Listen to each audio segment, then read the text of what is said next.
The first article I want to talk about is the right way to use compensation. And I think that Harvard Business Review is a really great resource, especially for sales managers. And so that's why you see me using a lot of articles from there. Um, yeah. So I'm just going to cover a few highlights. Please use the reading guide and go through these two articles.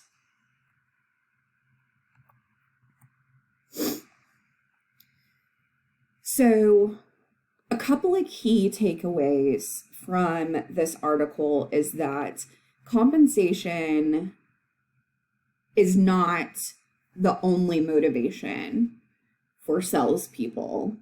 And compensation, and particularly the structure of compensation. And so when I say structure, I mean how is it broken down into salary, commission, bonus, contest, other perks of the job, should really support the company's stage of growth.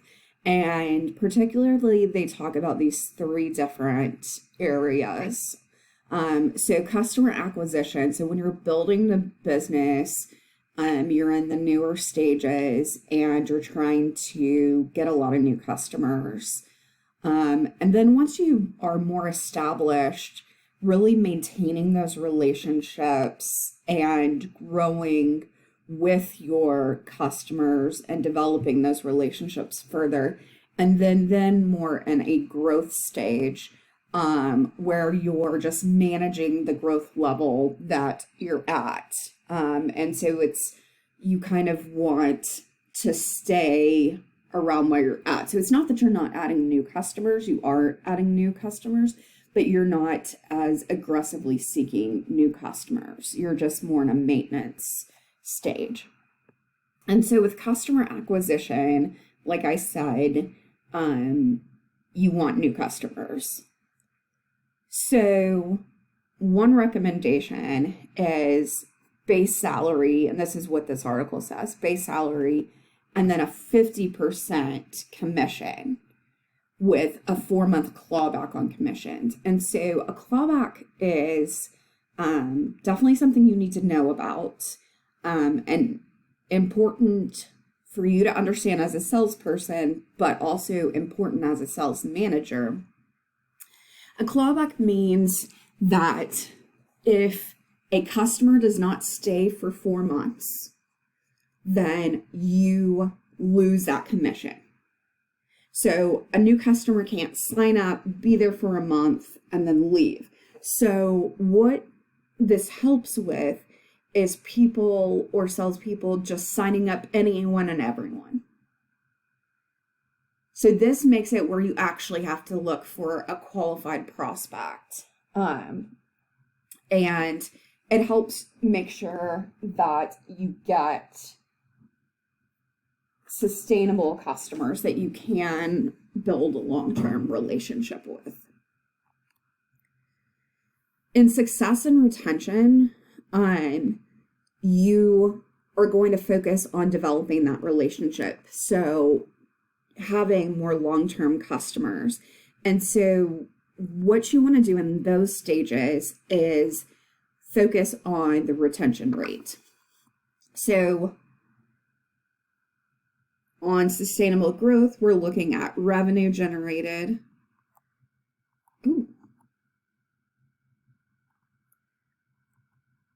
We're looking at revenue of the customer. Sorry, I went the wrong direction. With success and retention, we're looking at retention. So I'm compensating or basing my commission off of what I want to see my salespeople doing. So if I want them to acquire new accounts, then I'm giving commission off of that. If I want them to work on relationship development and maintenance, now I'm compensating off of that. And then reoccurring revenue. So, even more revenue from existing customers while still having new customers, then I'm going to compensate based off of that.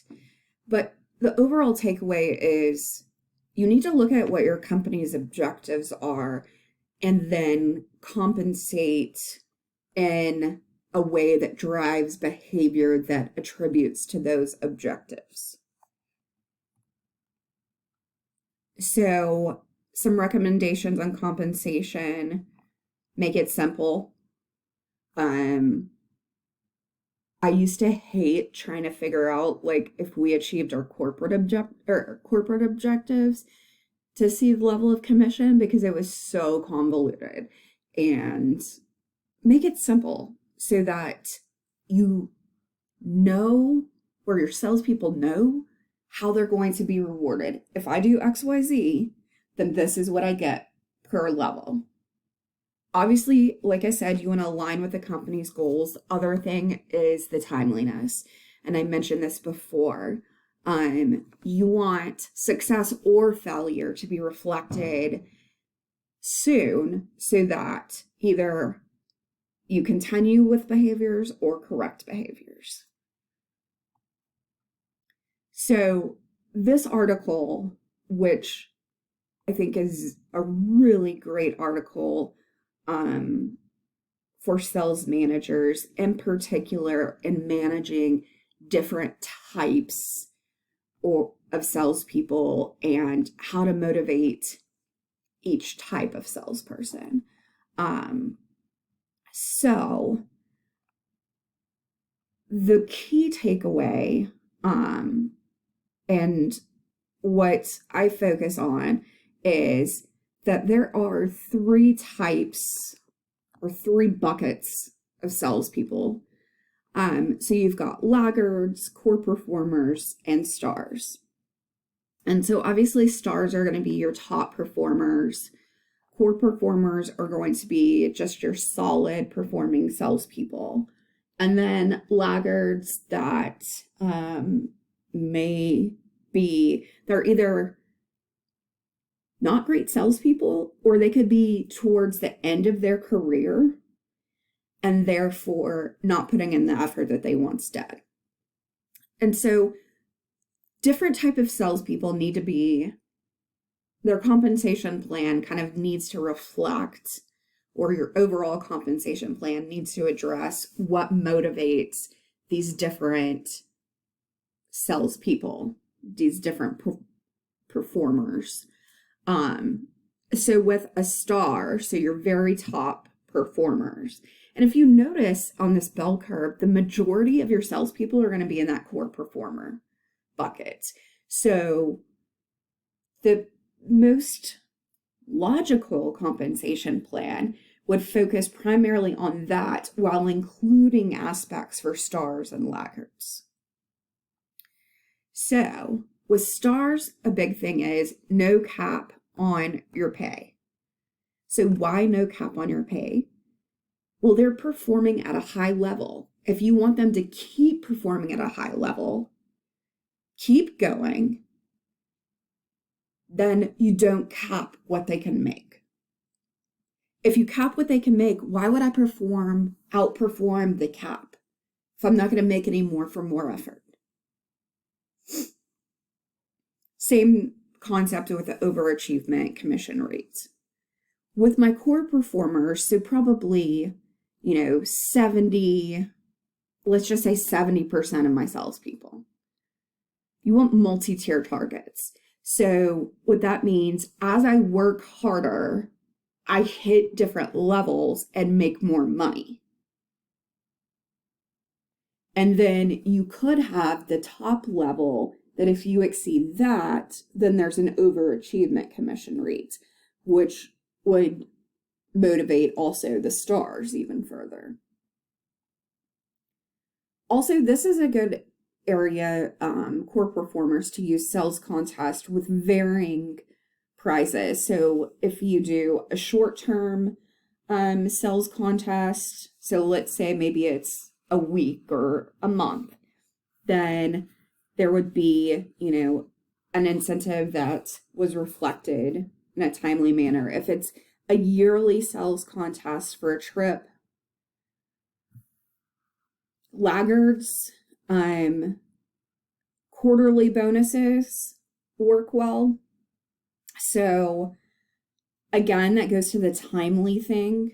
You could even make it sooner. And then social pressure. So what does that mean? Well, when I worked in the bank, and we were selling new accounts and loans and credit cards and all that stuff, they literally ranked every salesperson in the bank, and we had daily numbers that came out, and even the worst performers, nobody wants to be at the end of that list.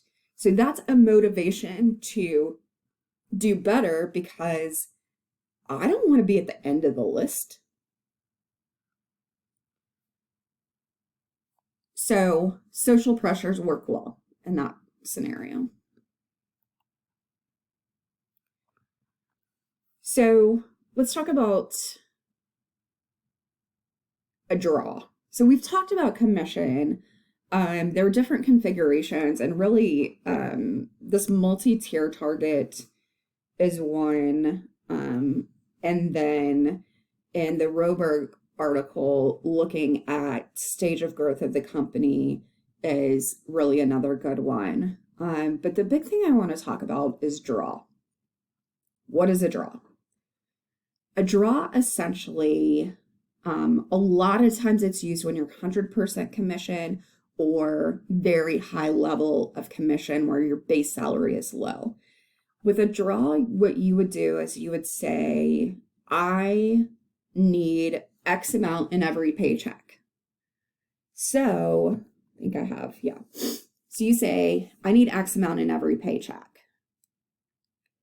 If you don't hit that commission, you still get that money. So let's say your salary is $1,500 and you need another $1,500, say $3,000 a month, just, for you to live. Well, then you get paid $3,000 a month, whether or not your commission hits. So if you fall short one month, then you've got to make it up in another month for it to all balance out. I would very much caution you on this. Why? I had a student that took, I don't know if it's 100% commission or high commission job. Maybe high commission. And he ended up being unhappy there after about 8 months and wanted to leave. Well, you still got to pay back what you owe unless you've covered all your draw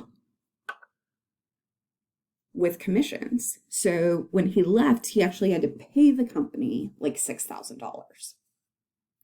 So things to think about if you are considering this. One, I would have worked there long enough to know seasonality.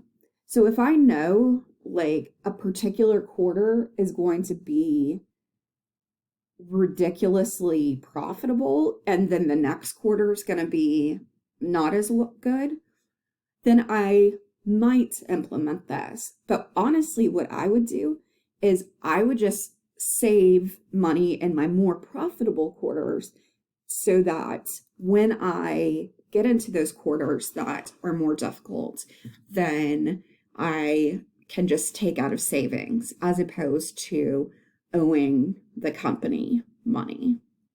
So that is a draw that may be an option at a company, but just be very cautious in using that. And I'm going to stop here.